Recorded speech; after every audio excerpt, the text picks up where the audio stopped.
Welcome back to Russ Order Garage and another brutally cold day in the garage. Holy smokes.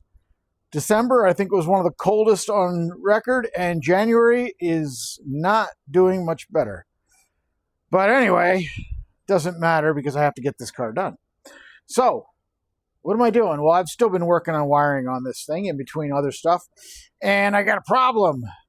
Got no charging. Battery is not charging. I will show you that, and we're going to fix it. So now, of course, that we have the battery installed, and the car actually starts and runs, figured I better check the charging. And I checked the charging, and it wasn't charging. We'll confirm. Let's see. Oh, I'm probably going to need a jumper wire. Hang on a second here. All right, get this jumper wire hooked up. And the battery's reading 12.3 volts. So now, if all was working correctly, when I start the engine, it should go 13, 14 volts. However, I don't think it's going to. Let's start it up.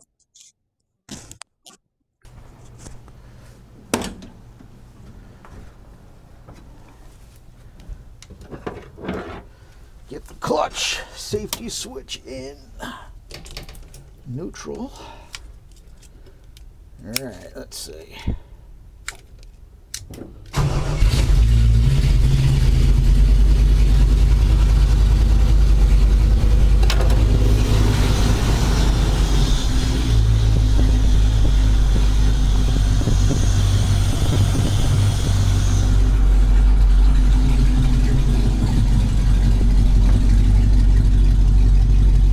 No good. Only 11.9 volts. Let's figure out why. All right, well, the LT1 alternator is pretty simple. It's only got two wires. Heavier wire going to the battery to charge it, and the smaller red excite wire there in that connector right there. So we got to pull that connector off and make sure we have 12 volts with the key on. And if not, find out why. All right, let me see if I can get down in there. I don't know why they put that wire in such a tough spot.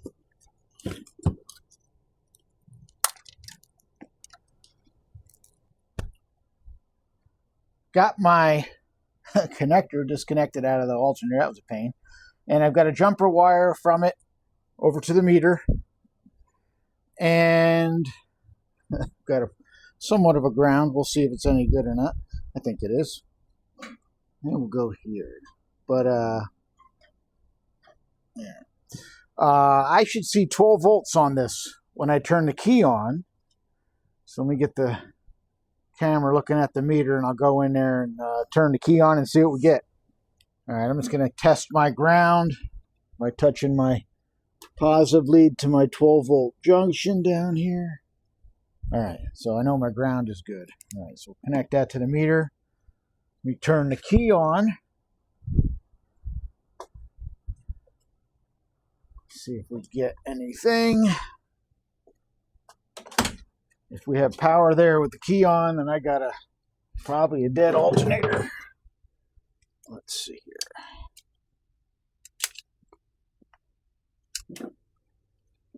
Okay, that's key on. Fuel pump turned on.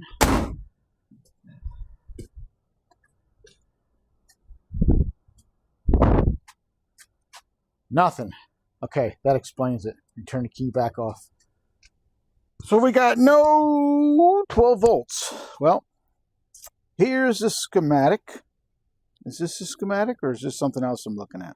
Well, this is a different print. This is the headlights, because I've been doing headlight wiring. Let's see. Is it this guy? No. Is it this guy? No. It's this guy. Okay, starting and charging. Here's the alternator. Here's the heavy wire running from that lug And it says bat, so that's going to the battery. And there's the battery right there. Here's the smaller excite wire. And here we go. So power comes from the gauges fuse, number 9. Goes along this pink wire into the cluster, the actual speedometer head. And then comes over here through a 470 ohm resistor down to the alternator. So the reason I have no power is because this is a standalone situation. I don't have a cluster, and I don't have any connection with that missing. So now we're going to go back here to the cluster connection and verify that that connection is good from there all the way out to the alternator. From this point, actually, all the way to the alternator. And if that's good, we got to supply power through a 470 ohm resistor. So let's check that wire first. Back in the car. Now I have my multimeter of the windshield set to ohms. One lead is connected back to the red wire at the alternator, and that's the positive lead. And the negative lead I have hanging through the window, tied to this wire, tied to here. And what I need to do is find the wire in the cluster connector, which is here. And it should be the red wire, according to the prints. And it's that one right there. It's the only red wire in here.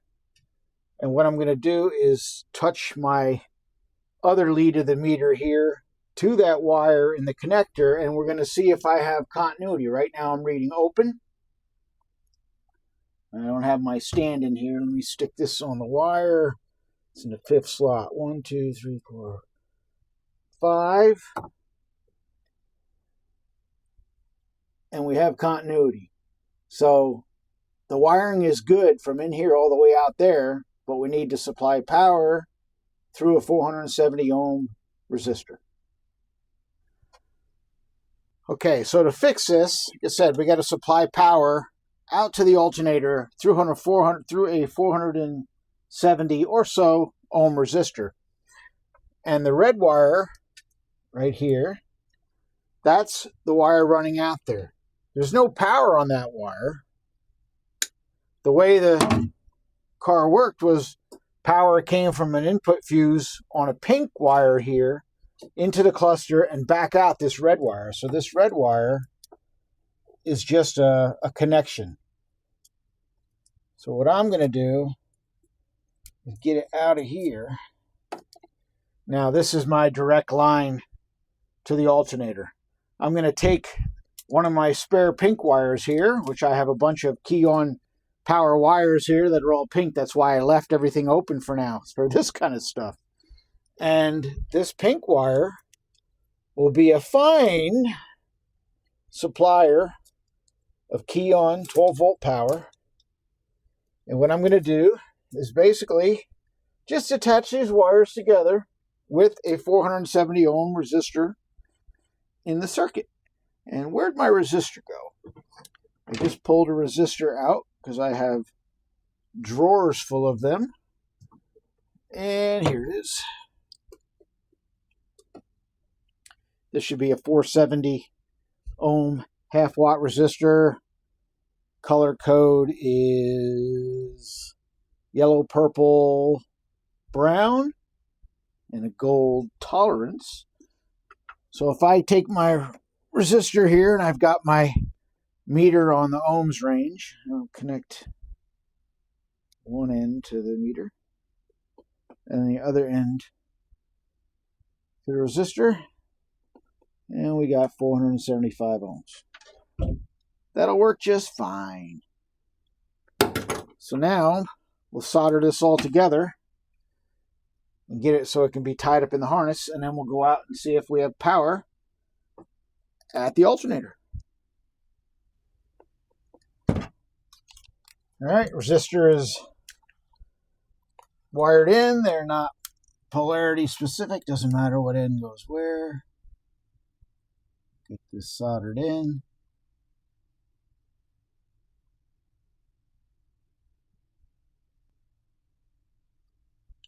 All right.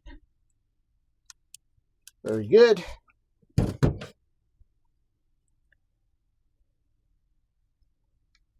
And then I've got a piece of heat shrink tubing here to put over it. Oh, got a little bit of a sharp end there.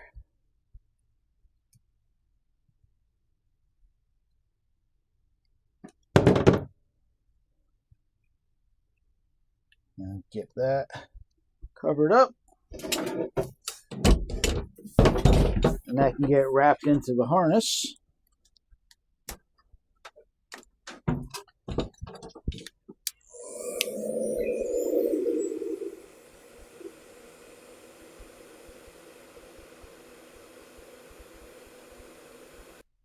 All right, that is all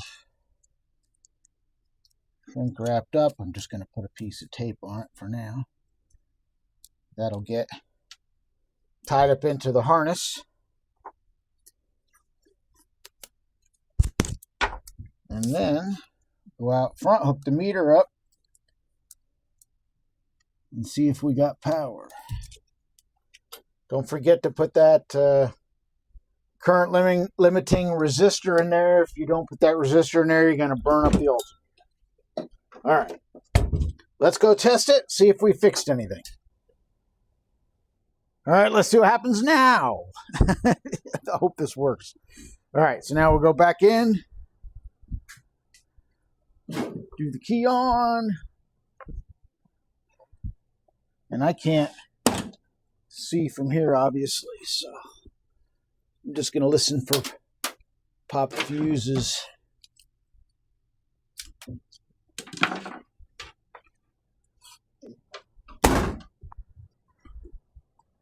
What do we got? Nice.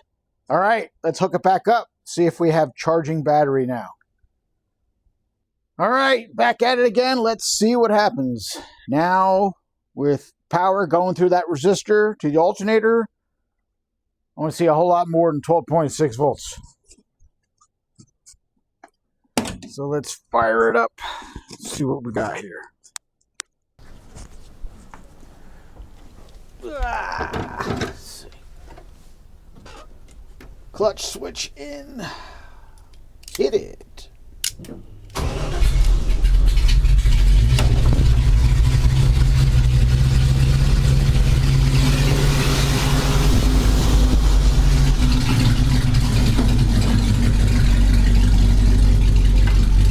Hey. 14.6. Very nice. That's awesome. Now, I can work on the electrical system without killing my battery all the time. Just fire it up and it'll charge it back up. Very good. Man, this thing's running rich at idle. We're gonna be tuning that.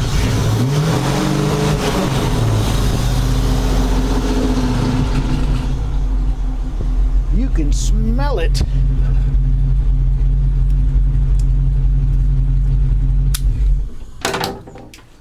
Success. All right, that's that. Worked good. That's just a quick troubleshooting video. The lesson here is if you're going to do this kind of stuff, it's important to have the prints. The service manuals are pretty much invaluable when it comes to this kind of stuff. Without that diagram, I wouldn't know about that 470 ohm resistor. Now, I've also heard or read that the LS1 alternator also needs a 470 resistor. However, looking at the prints, I don't see it, so I don't understand why you would. The truck does not, because those that excite wire goes right to the PCM, so any resistance I would think would be taken care of inside the PCM. The LS1's the same way, 99 to 02. The alternator excite wire goes right to the PCM. Not like the LT1 where it's going through the cluster and you can see it has that extra resistor. So I don't necessarily think the LS1 alternators need that resistor, but we'll have to test that sometime. But otherwise, I'm going to go back to wiring. I still have more wiring to do. Today I also just put my grill back in. I put my headlight buckets back in, did my headlight wiring. I still have to do the running lights, brake lights, turn signals, all kind of stuff. Still plenty of wiring to do, but it is moving along. Maybe the snow will melt someday and actually get this thing out of here. So that's it for this one. It's a quickie. Until they see you on the next one. Thanks for watching. Thanks for following this silly project. And thank you for subscribing. I really appreciate it. Later.